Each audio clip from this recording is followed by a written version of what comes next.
Hey, what's up guys, Goose here. Today we're going to talk a little bit about patch 1 and what to expect and when it's coming out. We're going to give a full breakdown of sort of my thoughts on the patch and things I'm very hopeful to see that have not been advertised yet, and things that I know are not in there based off of what's on the live build. So stick with me, let's talk about it. But first, if you guys are interested in trying out the test server, all you need to do is go to Steam, go to the Steam like little icon in the top left, go offline, go online again, and then right click your Gray Zone Warfare. You're going to go to properties, and then from there go to betas, go to this beta participation drop down. You're going to want to click this public experimental build and then verify your game files. And then from there you should be good to go. You should be able to try it out. There's definitely some differences that I think are immediately noticeable, but we'll talk about all that. Let's first talk about the cliff notes. So what they immediately talk about is how they expect 200 changes in Gray Zone Warfare over the next patch. The big ones that they're talking about though are the grenade exploit going on right now. We won't give it too much attention. They do talk about how to do it. They do encourage people to go into this test server and give it a shot. They also talk about the boss in the starter town. Apparently he would become like unresponsive and unkillable. Never had this happen to me, but that sounds terrifying. They've also added some keybinds. Now, VoIP is not the only one that they've added. I've noted a couple more. I'll give you guys some screenshots here, but they've also added keybinds for map and the M keybind to bring up like the small map. And then they've also added a keybind that doesn't appear to be working for the bigger one. But I was able to get it to open once, but then I changed the keybind, and then from there it just kind of broke. So hopefully that gets resolved, but they did add a keybind for that. They've added keybinds for the health window. They've added keybinds for the inventory and for tasks. So more keybinds coming. That seems promising. It's not just VoIP. They also talk about how they have basically fixed the regenerating ammo as well, which was a pretty interesting thing to pair with the killing guards, because guards carry M855A1, which is essentially one of the better ammos in the game for free.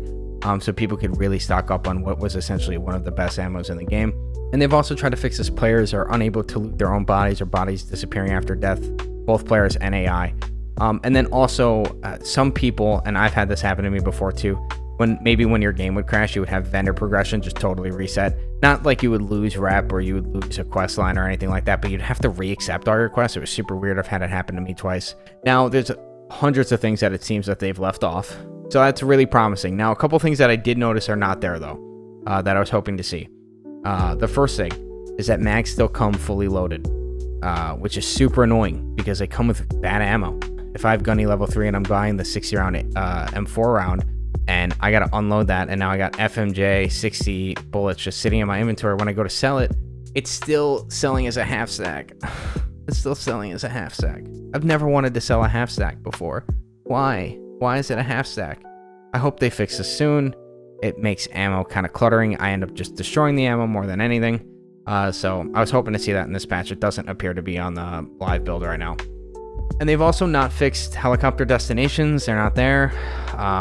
Like when you go to like see where a helicopter is going, they encourage ride sharing, but you can't just get on random helicopters and really get a lot done. So I was hoping to see that. It doesn't appear that that's there. And they have not added a queue. That kind of sucks. So you still have to spam for a helicopter. And then also they've not added any kind of like faster speed to the helicopter. I've timed a couple runs. They're pretty much the same. There's really no differences there, so that's a little disappointing. There's also no AI changes from what I could tell. The AI are still crazy. I've seen some mixed things on this. In my opinion, they're pretty much the same. So no AI changes yet, in my opinion. We'll see. Maybe that'll be different when the patch notes fully release. I could be wrong. I don't think so yet. Not yet. One thing I thought was really cool though was that they did make the map much richer.